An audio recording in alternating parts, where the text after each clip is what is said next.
Perhatian, PDKT online akan dimulai beberapa saat lagi. Mari siapkan hati kita untuk memuji dan menyembah Tuhan.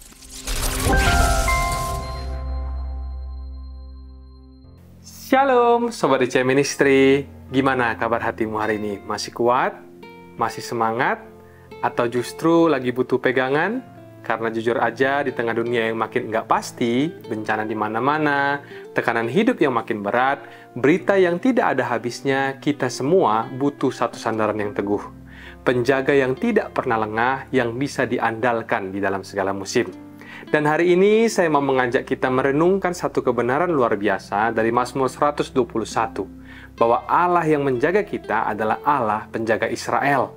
Tuhan yang sama yang setia kepada Abraham, Ishak, dan Yakub adalah Tuhan yang hari ini juga setia menjaga kita pribadi lepas pribadi. Jadi sudah sepantasnya kita berbangga bukan karena pencapaian pribadi, bukan juga karena hidup kita mulus tanpa masalah, tetapi karena kita punya Tuhan yang hidup, Tuhan yang sanggup menyempurnakan apa yang sudah Dia mulai di dalam hidup kita. Dan seperti biasa, sebelum kita lanjut dan masuk lebih dalam lagi ke sharing firman pada hari ini, mari kita tundukkan kepala, kita bersatu hati di dalam doa. Tuhan Yesus yang baik, terima kasih untuk hari ini dan untuk setiap nafas yang masih Engkau percayakan bagi kami. Kami datang dengan hati yang rindu untuk mendengarkan suara-Mu. Bukalah telinga dan hati kami agar firman-Mu boleh menguatkan dan mengubahkan hidup setiap kami. Urapi setiap kata yang disampaikan oleh hamba-Mu ya Tuhan, biarlah semuanya hanya untuk memuliakan nama-Mu. Kami serahkan waktu ini sepenuhnya ke dalam tangan-Mu, sembunyikan hamba di balik salib-Mu. Di dalam nama Tuhan Yesus, mari kita yang percaya dan berdoa bersama kita katakan, Amin. Shalom, menyapa kembali Bapak Ibu, Saudara-saudariku, Sobat DC Ministry dimanapun berada. Sharing kita pada hari ini saya beri judul Allah penjaga Israel, penjaga hidupku. Mari kita buka Alkitab kita dari Mazmur pasal yang 121 ayat yang pertama sampai 8 dengan judul perikop yang ada di Alkitab kita, Tuhan penjaga Israel. Kita mulai baca dari ayat yang pertama, demikian firman Tuhan. Nyanyian ziarah, aku melayangkan mataku ke gunung-gunung, dari manakah akan datang pertolonganku? Nah, sebelum kita menyelami isinya ayat demi ayat, mari saya ajak kita untuk terlebih dahulu memahami konteksnya. Mazmur ini diawali dengan kata nyanyian ziarah. Itu artinya, Mazmur ini adalah bagian dari kumpulan lagu rohani yang biasa dinyanyikan oleh umat Israel di saat mereka melakukan perjalanan ziarah ke Yerusalem. Entah itu untuk merayakan Paskah, Hari Raya Pentakosta, maupun Hari Raya Pondok Daun. Jadi, kita bisa membayangkan penulis Mazmur ini adalah seorang peziarah, bukan orang yang tinggal di Yerusalem, tapi seseorang yang sedang menempuh perjalanan panjang menuju ke sana. Dalam perjalanan yang mungkin sudah mulai melelahkan, ia mulai melihat dari kejauhan deretan gunung yang mengelilingi Yerusalem. Lalu di tengah langkah yang mulai berat, ia berhenti sejenak, menengadah ke atas dan berkata, "Aku melayangkan mataku ke gunung-gunung. Dari manakah akan datang pertolonganku?" Kenapa gunung? Karena secara geografis memang kota Yerusalem ini dikelilingi oleh perbukitan dan juga lembah. Tapi bukan cuma itu, sebab perjalanan menuju Yerusalem bukanlah perjalanan yang santai. Ini adalah perjalanan spiritual dan fisik yang penuh dengan tantangan. Mulai dari cuaca yang terik, bahaya kehausan, resiko penyakit, medan yang terjal, dan lembah-lembah yang curam. Bahkan ada bahaya kemungkinan bisa dirampok di tengah jalan, seperti yang kita ingat di dalam kisah orang Samaria yang baik hati. Jadi ini bukan sekedar liburan biasa, ini adalah ziarah iman, sebuah perjalanan panjang yang menuntut keberanian, ketekunan, dan penyerahan diri penuh kepada Tuhan. Dan di tengah semua tantangan itu, sang peziarah berhenti, menatap ke gunung-gunung yang menjulang dan merenung secara spiritual. Perlu kita tahu bahwa di zaman itu banyak orang yang percaya bahwa roh-roh, berhala, maupun dewa-dewa tinggal di tempat-tempat yang tinggi. Namun penulis Mazmur ini tidak menaruh pengharapannya kepada gunung atau pada hal-hal yang dianggap keramat. Di ayat ini ia bertanya dari manakah akan datang pertolonganku, bukan karena ia merasa ragu, tetapi untuk menegaskan satu kebenaran besar yang ia pegang teguh. Sebab di ayat berikutnya, di ayat yang kedua, pemazmur ini langsung menjawab sendiri dengan keyakinan yang penuh bahwa pertolonganku ialah dari Tuhan yang menjadikan langit dan bumi. Bukan dari bukit, bukan dari kekuatan dirinya sendiri, bukan juga dari pengetahuan teknologi maupun koneksi, tapi dari Tuhan, pencipta alam semesta, yang punya kuasa, otoritas, dan belas kasih yang tidak terbatas. Peziarah ini menyadari bahwa Tuhan yang ia pikir akan ia temui di Yerusalem, ternyata sudah berjalan bersamanya sejak awal. Tuhan tidak hanya hadir di tujuan, tapi Tuhan juga setia menyertai di setiap langkah perjalanannya. Hidup kita pun merupakan sebuah perjalanan di mana ada hari-hari yang terjal dan ada juga musim-musim yang melelahkan. Tetapi Mazmur 121 mengajarkan kepada kita bahwa Tuhan tidak hanya menunggu kita di garis akhir sambil melambaikan tangan. Dia berjalan bersama dengan kita langkah demi langkah. Saat peziarah ini mengangkat matanya ke gunung-gunung, dia tidak menemukan Tuhan di puncak. Tapi justru di tengah perjalanan itulah ia merasakan lawatan hadiratnya. Dan dari hati yang disentuh oleh Roh Kudus, lahirlah sebuah nyanyian iman. Dari manakah akan datang pertolonganku? Bukan seruan putus asa, tetapi seruan iman. Suara dari jiwa yang tahu kepada siapa ia bersandar. Sama sekali ia tidak bergantung kepada pengalamannya, bukan juga bergantung kepada kekuatan dirinya sendiri, tetapi kepada Tuhan yang menciptakan langit dan bumi. Karena kalau Tuhan yang menciptakan kita, maka Dia jugalah yang paling mengerti bagaimana cara menjaga dan melindungi kita. Pemazmur berkata, pertolonganku ialah dari Tuhan. Jikalau ada hal lain, baik itu seseorang maupun sesuatu, itu semua hanyalah alat pilihan Tuhan. Itu semua hanyalah berkat sementara yang Tuhan izinkan. Tetapi sumbernya tetaplah adalah Allah. Pemazmur di sini punya sebuah keyakinan kalau Tuhan yang menciptakan sesuatu, maka Tuhan jugalah yang pasti akan bertanggung jawab. Kalau Tuhan yang memulai, maka Tuhan jugalah yang akan menyelesaikan. Itulah sebabnya di dalam setiap hal kita perlu untuk selalu bertanya kepada Tuhan terlebih dahulu, Tuhan, apakah ini kehendak-Mu? Karena kalau kita tahu bahwa langkah kita sudah ada di dalam rencana Tuhan, kita tidak lagi perlu khawatir akan hari esok. Karena berkat yang dari Tuhan itu pasti akan menyertai perjalanan selama kita berjalan di dalam poros kehendak Allah. Yesus sendiri pernah tertidur di perahu di saat badai menerpa, dan para murid ketika itu merasa panik dan membangunkannya dengan berkata, "Guru, tidakkah engkau peduli kita binasa?" Tetapi Yesus bangun dan menenangkan badai itu. Dia berkata, "Hai kamu yang kurang percaya." Dari sini kita belajar kalau Yesus ada di perahu kita tidak akan tenggelam. Kalau kita punya hidup yang dibangun bersama Tuhan dan selalu berusaha jalan di poros kehendak-Nya, maka sekalipun ada ombak yang mengguncang, kita tetap aman. Kalau Tuhan mengizinkan sesuatu terjadi atas hidup kita, maka Tuhan jugalah yang akan turun tangan untuk membereskannya. Dan segala sesuatu yang berasal daripada Tuhan pasti akan selalu mengandung maksud yang mulia. Tuhan selalu setia bahkan di saat bangsa Israel berulang kali memberontak.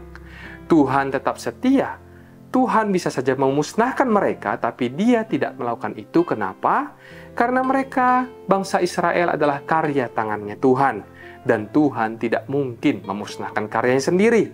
Bahkan di saat Tuhan murka, Ia masih menitipkan belas kasihan dalam hati Musa untuk bersyafaat bagi umat itu. Tuhan tidak pernah sepenuhnya meninggalkan ciptaannya. Itulah sebabnya sebelum kita melangkah dalam apapun, biasakan untuk bertanya terlebih dahulu apa yang menjadi kehendak Tuhan. Karena kalau itu memang dari Tuhan, tidak perlu kita kejar-kejar berkat. Berkat akan datang sendiri.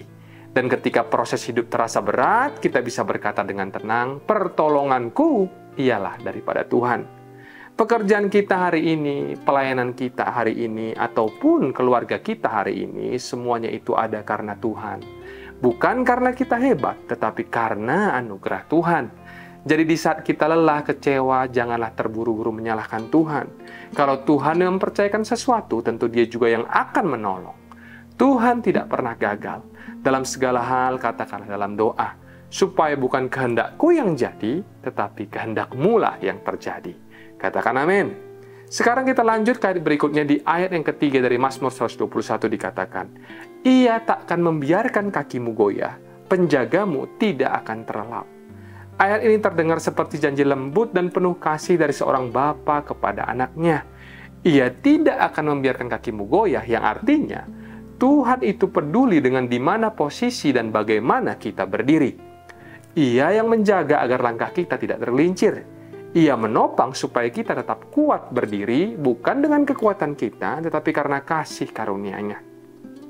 Di hadapan Tuhan, posisi berdiri itu sangatlah penting. Kalau kakimu tidak goyah, itu artinya kita masih berdiri tegak dalam iman. Masih berdiri di atas dasar yang kokoh, yaitu berdiri di atas kasih karunia Injil yang menyelamatkan kita. Jadi kalau hari-hari ini ada di antara kita yang sedang menghadapi goncangan, cobaan, badai hidup, dan jalan yang terasa berat, jangan langsung panik, jangan merasa sendirian, dan jangan mengasihani diri sendiri. Karena belas kasihan tidak mengalir dari rasa kasihan pada diri kita sendiri, tapi dari iman yang berdiri teguh pada janji Tuhan. Kita bisa berkata, Tuhan, aku berdiri dalam kasih karunia-Mu. Aku berdiri dalam iman. Aku berdiri di tengah badai bukan karena aku kuat, tapi karena Engkau tidak membiarkan kakiku goyah. Dan ingatlah, penjaga kita tidak terlelap. Dia tidak pernah tertidur. Tuhan kita tidak seperti manusia yang gampang lelah dan bisa lalai. Tuhan kita terus berjaga bahkan di saat kita sendiri pun sudah tidak kuat untuk berjaga. Ingat bagaimana kisah Musa, di hadapannya terbentang Laut Merah, di belakangnya tentara Mesir mengejar, dan menurut logika manusia sudah tidak ada lagi jalan keluar. Tetapi Musa tidak panik. Ia tidak kehilangan arah, dia berdiri tegak dan mengangkat tangannya kepada Tuhan, dan Laut Merah pun terbelah. Itu bukan karena kekuatan Musa, tapi karena ia berdiri di dalam iman, dan Tuhan yang adalah penjaga Israel turun tangan. Hari-hari ini kita hidup di dunia yang sedang goncang. Semua sektor, baik itu ekonomi, politik, semuanya sedang bergoncang. Tapi kalau engkau tahu siapa penjagamu, kita tidak perlu goyah. Percayalah, Tuhan tidak akan membiarkan kakimu tergelincir dan Tuhan tidak pernah lalai. Tetaplah berdiri tegak, bukan karena kuat gagah kita, tapi karena kasih karunia-Nya.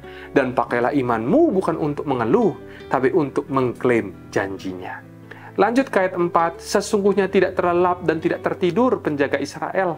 Ayat ini dengan tegas menyatakan bahwa Yesus penjaga hidup kita tidak pernah lengah. Ia selalu sadar, selalu berjaga, dan selalu peduli.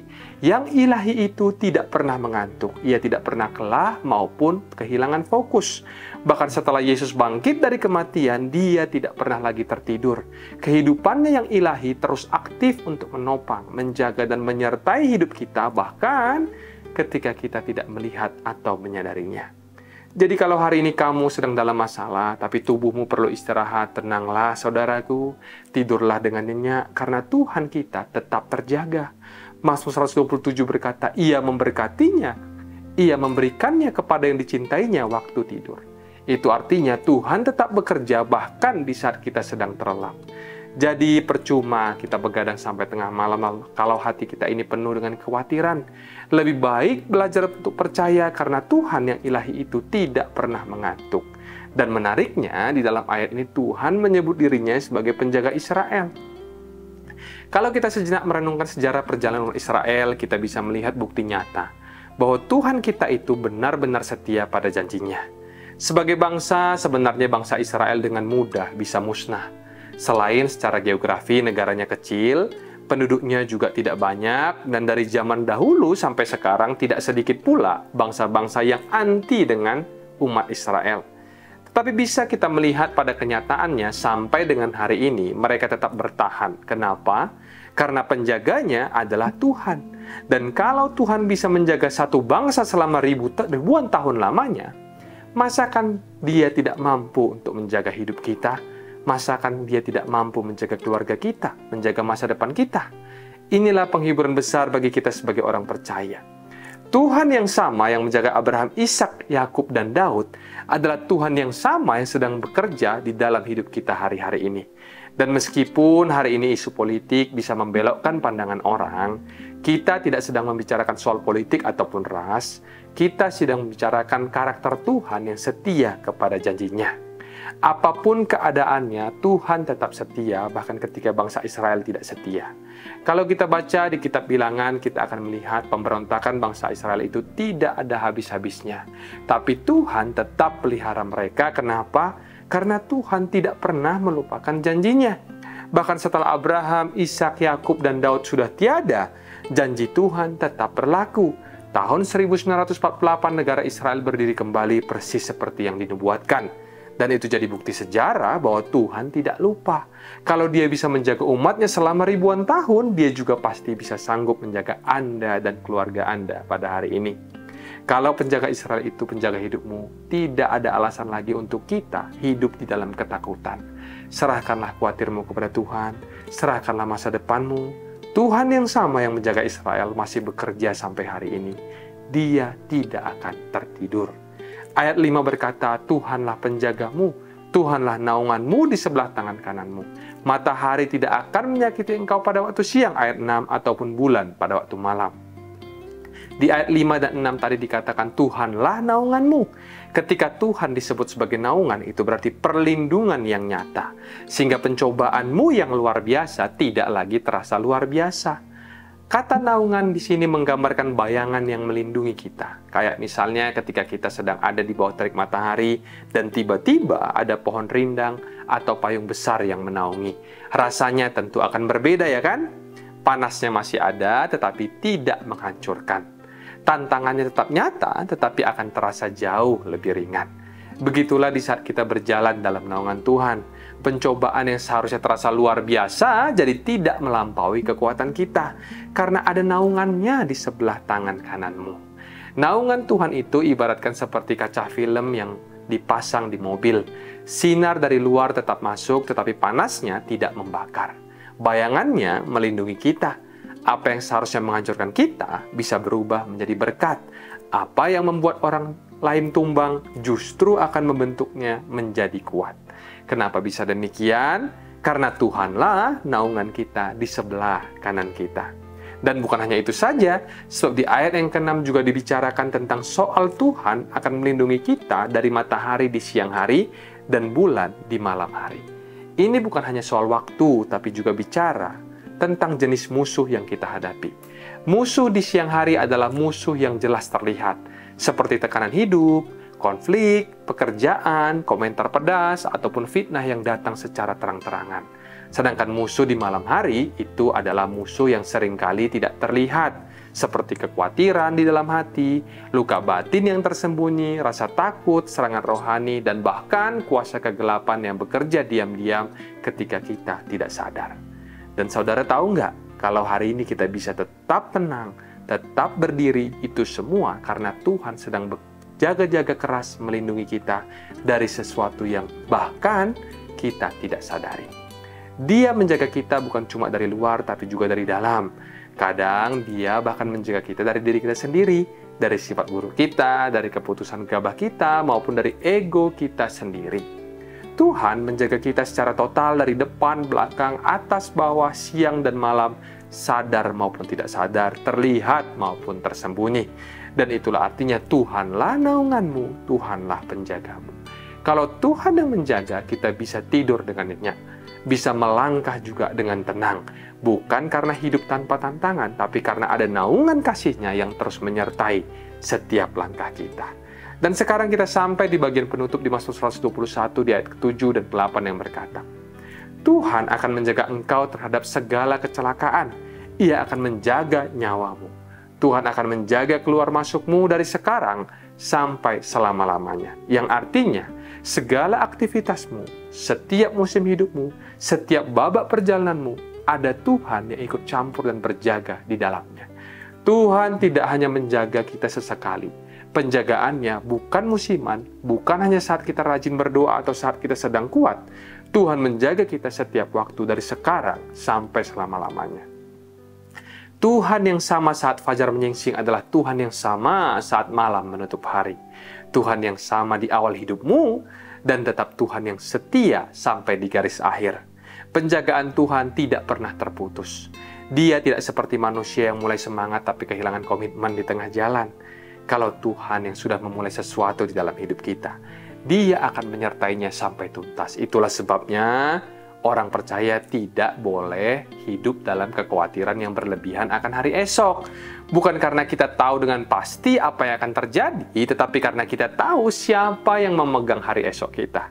Dari terbit matahari sampai terbenamnya, Dia tetaplah Allah yang setia. Tuhanlah yang menjaga kita sejak masa kecil, adalah Tuhan yang sama yang menopang kita di masa dewasa, dan tetap Tuhan yang sama yang menggendong kita di masa tua.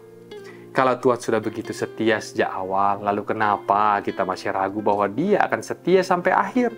Tuhan tidak akan pernah memberi kita harapan palsu. Kalau Dia sudah berjanji untuk menjaga hidupmu, maka Dia akan setia menyelesaikannya dengan sempurna. Ada amin, saudaraku. Dari sharing kita pada hari ini ada 3 poin yang bisa kita renungkan, dimulai dari poin yang pertama. Tuhan bukan hanya menunggu di tujuan, tetapi menemani di sepanjang perjalanan hidup kita. Seringkali kita mengira bahwa Tuhan itu hanya hadir di Yerusalem, di tempat kudus, di titik pencapaian, atau di akhir cerita saat doa-doa kita dikabulkan. Seolah-olah Tuhan hanya menunggu kita di garis finish. Tetapi pada hari ini melalui Mazmur 121 ini kita diingatkan bahwa Tuhan bukan hanya pribadi yang kita tuju, tetapi Dia juga adalah pribadi yang berjalan bersama-sama dengan kita. Di jalan hidup yang terasa berat, sepi, panas, ataupun menakutkan, Tuhan tetap hadir. Dia berjalan di sebelah kita, Dia terus berjaga bahkan di saat kita sedang terlelap. Dia menopang di saat kaki kita mulai goyah. Poin yang kedua, atau poin yang selanjutnya, Tuhan bertanggung jawab atas apa yang Ia ciptakan dan panggil. Kalau Tuhan yang memulai sesuatu dalam hidupmu, Dia juga yang akan menjaga dan menyelesaikannya. Tuhan tidak akan lepas tangan di tengah jalan. Maka dari itu, sebelum kita melangkah ataupun mengambil keputusan, mari kita biasakan untuk tanya terlebih dahulu, Tuhan, apakah ini kehendak-Mu atau kehendak-Ku? Sebab selama langkah kita berada dalam poros kehendak Tuhan, kita bisa berjalan dengan tenang.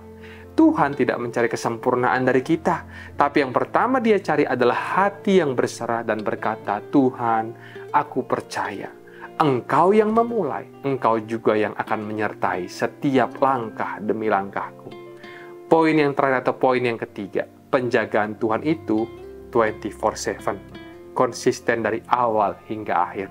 Masalah kita seringkali bukan di awal perjalanan, tetapi di tengah jalan. Di saat harapan mulai pudar, iman mulai lelah, dan muncul pertanyaan, Tuhan, masihkah Engkau menjagaku? Jawabannya sudah ada di Mazmur 121 yang kita baca hari ini. Tuhan tidak pernah tertidur, Ia tidak pernah terlelap. Tuhan tidak pernah absen, Dia tidak pernah cuti daripada hidupmu. Bahkan saat kita tidur pun Tuhan tetap bekerja. Bukan karena kita selalu benar, tapi karena memang itulah karakternya. Dia Allah yang setia, konsisten, dan penuh kasih. Jadi, jangan kita menyerah di tengah proses. Nafas iman kita harus panjang karena Tuhan tidak pernah berhenti menjaga. Hidup memang seperti perjalanan menuju Yerusalem. Penuh tanjakan, panas, lembah, dan ketidakpastian. Tapi kabar baiknya, kita tidak berjalan sendirian. Kita dijaga oleh Allah yang tidak pernah tertidur. Ia tidak hanya menunggu di ujung, tapi hadir di setiap langkah. Kalau hari ini ada di antara kita yang sedang ada di lembah, ingatlah satu hal bahwa Dia adalah naunganmu, penjagamu, dan pribadi yang sudah membuktikan kesetiaannya selama ribuan tahun lamanya. Serahkanlah kekhawatiranmu kepadanya. Izinkanlah Dia untuk menjaga hidupmu, karena kalau Tuhan yang menjaga, tidak ada satupun yang bisa mencuri damai dan masa depanmu. Mari kita melangkah dengan tenang dalam percaya, karena kita tahu siapa penjaga kita, dan Dia tidak pernah gagal. Mari kita tundukkan kepala kita bersatu hati di dalam doa.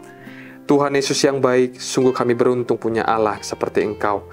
Kau Allah yang hidup, yang sanggup menyempurnakan dan menyelesaikan apa yang telah Kau mulai dalam hidup kami.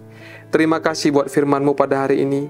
Kami mau belajar percaya bahwa Engkau bukan cuma Tuhan yang hanya ada di akhir jalan, tapi juga setia menyertai kami di sepanjang perjalanan. Terima kasih Tuhan karena Engkau mengenal isi hati kami. Engkau tahu di saat kami lelah, takut, bahkan ketika kami mulai meragukan langkah kami sendiri. Hari ini kami juga tidak lupa berdoa buat semua sobat DC Ministry dimanapun mereka berada. Jikalau ada dari mereka yang sedang bingung, kuatkanlah ya Tuhan. Dan jikalau ada mereka yang sedang susah, kiranya Tuhan yang menghiburkan mereka. Lindungilah setiap keluar masuk hidup mereka ya Tuhan, hari ini dan selamanya. Kami mau terus berjalan bersama-Mu karena kami percaya Engkaulah penjaga yang setia. Di dalam nama Tuhan Yesus, mari kita yang percaya dan berdoa bersama kita katakan, amin. Mari kita buka hati dan angkat tangan kita untuk menerima berkat daripada Tuhan. Terimalah kiranya berkat dari Allah Bapa, cinta kasih Tuhan Yesus Kristus, penyertaan Allah Roh Kudus akan menyertai hidupmu mulai hari ini.